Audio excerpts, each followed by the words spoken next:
Hi everyone, and welcome back to my channel. Now, before I get started with this video, I of course have to, the whole disclaimer. You guys can see from the topic of the title what this video is about. So if that legitimately triggers you or emotionally upsets you, you have some kind of trauma, whatever, around it, I have over 300 other videos you can watch instead, as well as a bunch of cat shorts. And YouTube might automatically restrict this for, age 18 and over, and automatically put one of those, PSA thing, like URLs in the description box, where to go for more information. And of course, I have to also add, I am not a doctor, no kind of medical professional, not health nutritionist or like a psychologist, anything like that. This is just based on my own existing knowledge and a little bit of research I did for this blog post, which the video is based upon. And I am in no way, shape, or form promoting eating disorders. I'm just debunking all the misinformation about them, which appear in this shockingly awful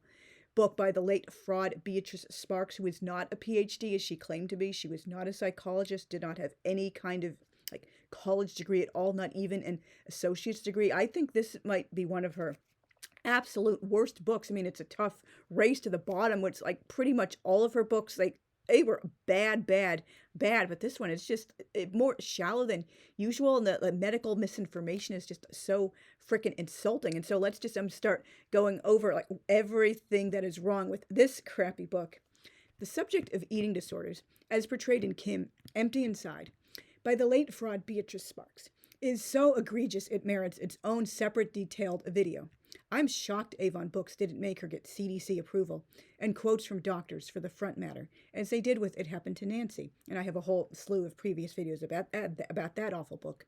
Granted, she would have pretended the letter got lost in the mail and made up quotes and doctors again, but still, Rick Emerson talks about this in his chapters on It Happened to Nancy towards the end of the wonderful book Unmask Alice. I also have a prior video reviewing that book.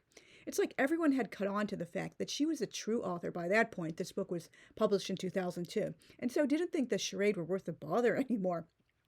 Well, I have never had an eating disorder myself, although I've, struggled with being overweight, and at one point in 2017, I was within spitting distance of morbid obesity. I've since lost the weight, but I've gained a little bit back. It doesn't take personal experience to realize nothing about Kim's alleged eating disorder feels realistic in any way, shape, or form.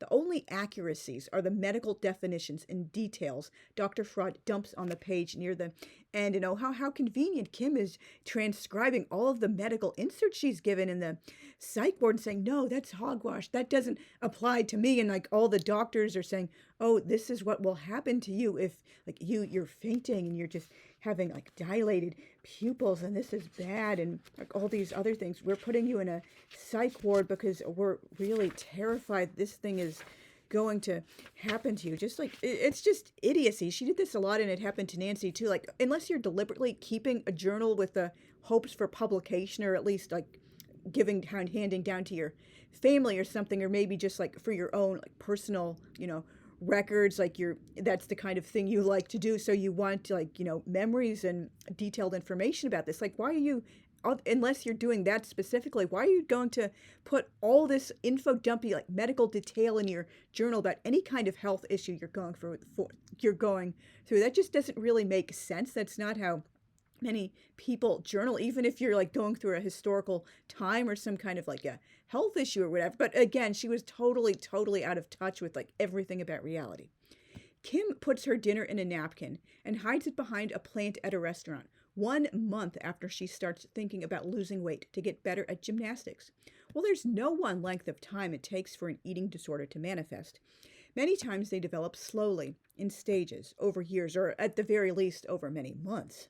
But of course, that would mean writing a much longer book with more gradual, realistic character and storyline development. And Dr. Fraud didn't know how to do that. I mean, I'm not kidding. I think the longest of her books might be set over about 2 years, but it's just oh, I'm only writing for the minimum expected required word count of this genre. Why would I bother aging my character from 14 to 18 and writing like 500 pages or like 100, 30,000 words or whatever, when I could just speed through in like 48,000 words and just like have a very like shallow, like surface thing and like, oh, just speed it along. No time for character development or plot development or anything like that. No details, just like bang, bang, bang. Got to get on with the like disorder or the issue of the month I'm depicting in this after school special in print. Oh boy.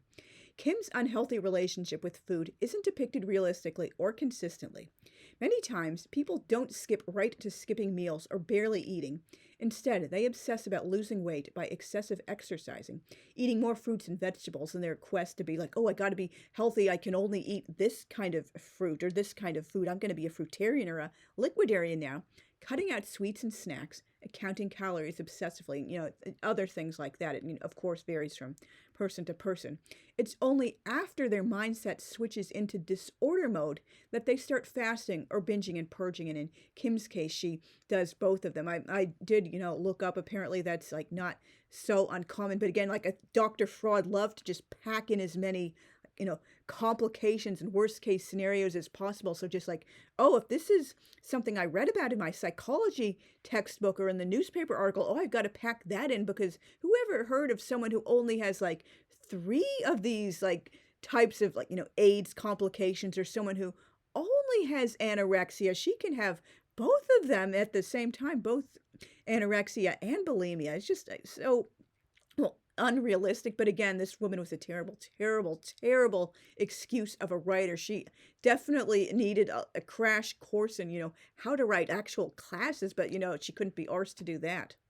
Kim yo-yos back and forth between eating normally, fasting, skipping meals, barely eating, binging and purging, and taking drugs to vomit. Presumably she's taking drugs to vomit from what I could make out through the, context clues and what's spelled out in the book, but that's just my guess what flushers are supposed to mean. I tried Googling that term. I could not find anything, only definitions for other words. But again, this woman did not understand, like, modern day terminology. Maybe that's like old-timey slang for vomit-inducing drugs. There are also fairly long stretches where she doesn't mention any disordered thoughts about food and weight. So how in blazes are we supposed to go along with the portrayal of her eating disorder suddenly getting so serious she's rushed to hospital, dangerously underweight, after what seems only a few months of steady fasting and laxatives without any, breaks in between? Shades of Nancy going from HIV infection to dying of full-blown advanced AIDS in less than 2 years. I had many, many videos about that book, and particularly the medical content and misinformation. Someone with a real eating disorder has all sorts of health issues, like generally speaking, progressively more and more serious, leading up to the big crisis where they're hospitalized or loved ones stage an intervention. Thus, she'd be displaying obvious signs over a long period of time, which surely her family and friends and professors and coaches would notice and point out to her. Are we supposed to believe they all suspected it but said nothing? The only one who finally tells someone and has her rush to the psych ward, people take her as she's fainted coming out of English class, is the school nurse. What? No one, hey, sweetie, I think you're skinny, or did they say that and she chose not to put that in her journal? This is totally, if someone around you is dropping weight all that noticeably, you're going to point it out to them. You're not going to, oh, I guess she's just getting skinny. Oh, well, I guess that'll just sort itself out naturally. What?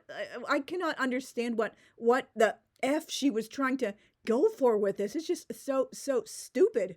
People suffering from true eating disorders lose interest in everything since they've no energy. They often don't even shower, put on fresh clothes, or leave their rooms. And similar to, of course, I'm not saying they're exactly the same, but it's, similar to depression. When I was having one of my bouts of cyclical depression during the first half of 2017, I barely left my bed. I just pretty much lived there full time. And I'm a full-time writer, so it was okay for me to, barely leave the apartment. I barely did any laundry. I didn't even often go into the kitchen to have, any meals. I would go to the bathroom and then back to the bedroom. I would have a big tin of Utz pretzels, the little mini pretzels stuffed with peanut butter by the bedside, or I might like drag myself into the kitchen for a bite to eat and then back to bed. And I also had an inverted sleep cycle. So this is like a really serious, like common thing that happens with like eating disorders and depression and other like serious mental issues. It's not, oh, I'm just Pollyanna, I'm hiding the pain. Like you can barely function when these things are going on if you genuinely have them. So Kim, meanwhile, has an active social life, goes to classes, studies, does homework, is attached to Red Flag Lawrence, her creepy boyfriend, 24/7, goes to parties, does gymnastics, and oh yeah, constantly finds time to write in her journal. What? Are we really supposed to go along with this? Like, this woman is just, it's like a huge middle finger to anyone who's ever had an eating disorder or known someone who had one. And speaking of gymnastics, I've learned way more about the sport from watching the Olympics than anything I read in this crappy book. Kim comes across like someone who does gymnastics for fun and only in her spare time, instead of a serious, committed athlete whose every waking spare moment is devoted to the sport. If a real gymnast had time to journal, she would write about it in way more detail and way more often. I mean, of course, like I probably even like great gymnasts have lives outside of their like sport. That's like not the only thing about them, but still that's like, if it's their, full-time professional career, like that's going to be the main focus of what they write and think about and do with their lives. Kim doesn't even mention famous gymnasts she admires. I mean, just to use the most like obvious example people can think of, if Simone Biles were keeping a journal, could you imagine her entries filled with, oh, tee hee hee, and then Johnny looked at me, oh, and I'm so boy crazy, I'm going on a sorority party, I just love boys and boys, boys, boys. Oh, I love boys. They're so awesome. I'm not exaggerating. Kim is so boy crazy throughout this entire journal. She spends more time obsessing about her crushes and like hot guys and stuff than she does talking about gymnastics at all. Like she could have switched out, Dr. Fraud could have like switched out the sport for anything else. It wouldn't have made a difference because like we barely hear anything at all about her being in the sport. It's just, oh, it's kind of in the background. We'll mention it every so often. But like, she didn't even have to be a gymnast. She could have just been like a regular teenage girl who was having disordered thoughts about food. Like, why introduce gymnastics if that's not even like going to be like a serious major part of the plot to her character? I was just like stupid. No one takes an entire box of laxatives at night and performs gymnastics routines as normal the very next day, or even goes to classes, or hell does anything outside of like her room. Kim and her buddy Jamie wouldn't want to be far from a toilet until the drugs totally left their systems. They bought like a huge box of laxatives and like a whole bunch of donuts that night and like binged and purged, and they felt kind of embarrassed afterwards, unless they didn't mind publicly embarrassing themselves by a raging case of the runs. I mean, does Dr. Fraud not understand what an entire freaking box of laxatives does to your body? Like, oh, I just like, have the diarrhea or crap out the donuts I ate along with the drugs. No, I'm totally back to normal. Like, she was totally so ignorant about medicine and like the body, psychology, just everything. I'm shocked anyone let her get away with publishing this crap, or they didn't even like make her go through the pretended hoops of like getting medical like approval of this information. It blows my mind. What was Kim's starting weight? I might be more liable to believe she dropped to only 79 pounds if I knew how much she weighed before she started a disordered relationship with food. So like, was she 120, maybe 90 pounds, like 140? And what's her like height? What's her like bone structure? Like, what is her normal weight range? Like, that would give me so much more like a realistic way to like picture it and see, oh, okay, maybe she just thought she was fat and she was only going from like 130 to like, 110 pounds, or maybe she started at 100 like 25 and now she's down to 79. Yeah, that's concerning. But again, there's no details, no development at all. Like, it just blows my mind. It sounds like a broken record, but it's just so stupid. We also aren't told how much she weighs when Coach Jim of Jim's gym back in her hometown in Arizona berates and lectures her for gaining 7 pounds. That's a seriously unprofessional, dickish behavior from a coach or fitness instructor. And like, did Dr. Fraud really believe someone did that? I mean, I'm pretty sure that person could be like reported and maybe some consequences. I mean, not like, suing them and taking them to like a whole lawsuit, but at least they'd get like spoken to by their boss. Like, you can't be like fat. I mean, fat shaming is such an overused term. That's a whole topic for another post, but like, you can't just say that to someone like, oh, they're trying hard to work out. Oh no, you gained 7 pounds. That's unacceptable. You're a walking wall of pig lard. That's just not how you talk to your clients at the gym. That's just, is this how people talk in Morador land where she lived out in Utah? Like, what, I'm just totally shocked yet again. Kim never once addresses any of the psychological impacts of eating disorders, like guilt and inner turmoil, nor does she mention any physical side effects like headaches, hair falling out, or dizziness, among like many others. It's just the same vapid crap Dr. Fraud stuffed into all her other books, generic whining about not being perfect, feeling ignored, and berating oneself for not being Pollyanna 24/7.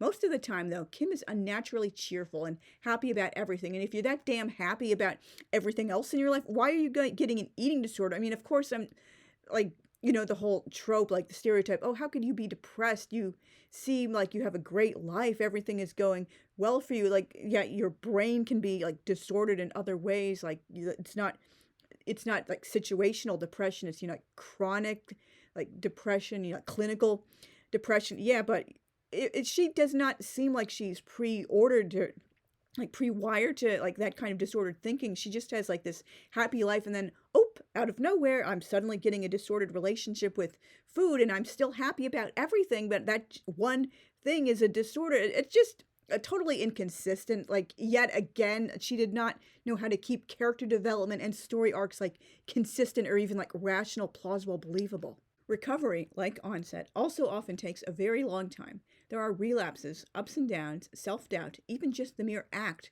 of admitting one has a problem and needs help. Kim is rushed to the psych ward on the 18th of January, released that very day, wow, that's a shocker, after she promises to eat the food they give her and follow their dietary orders. Like, can you imagine a real doctor doing that? Oh yeah, I know I tried to, unalive myself, but I'm going to be good now. Promise, you can trust me. I won't try anything like that again. Okay. Go on home. We'll take you at your word. No one's going to put a watch on you. We're not going to check up on you at all or anything. We're just going to take you at your word. Oh, you were scared straight. Now you're going to be good permanently. Like, what? Is this what happens in the Morador out in Utah? Like, I'm totally lost. I'm just totally shocked she would portray that. I cannot see any real doctor or nurse doing that at all. And then she's sent back to the psych ward sometime between the 18th of February and the 11th of March. The intervening entries are conveniently undated. She's like, date, century, time, year. Oh, the Dr. Fraud loved doing that to conveniently explain away big chunks in the narrative. Oh, I just randomly lost my journal for 3 months. Oh, and I lost it again for 2 more months. I wasn't thinking to journal on anything else in the meantime. Oh, I'm not keeping track of the date. So that's a convenient way to pretend you couldn't be arsed to write every day, or at least a full narrative with regular journaling. Seriously. After Mommykins bails her out and immediately returns to Arizona. That's shocking for a Sparks mother. Usually they're, okay, babykins, I was a bad mommy for getting divorced, although Kim's parents are shockingly still married. That's very uncommon in a Sparks book. And they're like, oh, mommy will take you to church and she'll cry with you and cuddle you and tuck you into bed like a baby and sing you a baby nursery rhyme. And mommy will take 3 new jobs to take care of your spoiled ass. La, la, la, I'm a good mommy, kids. That's just totally shocking. The mother would just oh, check you out of the psych ward, go right back home. I don't care at all for your welfare. But anyway, after that, Kim resumes normal life, including her red flag dripping reunion with Lawrence. I spoke about that in a prior video. She starts therapy on the 29th of March, and by the time the book ends on the 21st of May, she's committed to changing and recovering. Like, oh, I'm not going to have any relapses, with the help of the twins, as she frequently calls her older sisters, Mommykins, Daddykins, and my precious Peter Priesthood fiance Lawrence. I know I can do it. I can recover. Yay me! A perfect happy ending and neat hospital corners just in time to meet the minimum expected word count. I'm not going to like go to like the bother of like counting up the words. Like maybe I will, count up the number of words in one page and then multiply that by the number of pages. But like I would be shocked if this book were even like 50,000 words. It just feels so, slim and insubstantial. And she even uses sans serifs, like instead of the usual like serif like typeface, and it's like a mass market paperback trim size. So I would be really, really shocked if this like is even like the shortest like official novel length. This feels more like a novella to me. Real eating disorders aren't this cut and dried. They're complex and long-lasting, often with many false starts on recovery and refusal to accept help, just like alcoholism and drug addiction. Getting and staying healthy isn't a quick, easy, overnight process. It pisses me off how Dr. Fraud blithely depicted all these serious issues like minor baubles, and of course, in her world, PTSD doesn't exist, and you're a total failure for not bouncing back ASAP. No one recovers from an eating disorder that lightning quick and immediately dives right back into her normal slate of activities and everyday life as though nothing out of the ordinary just happened.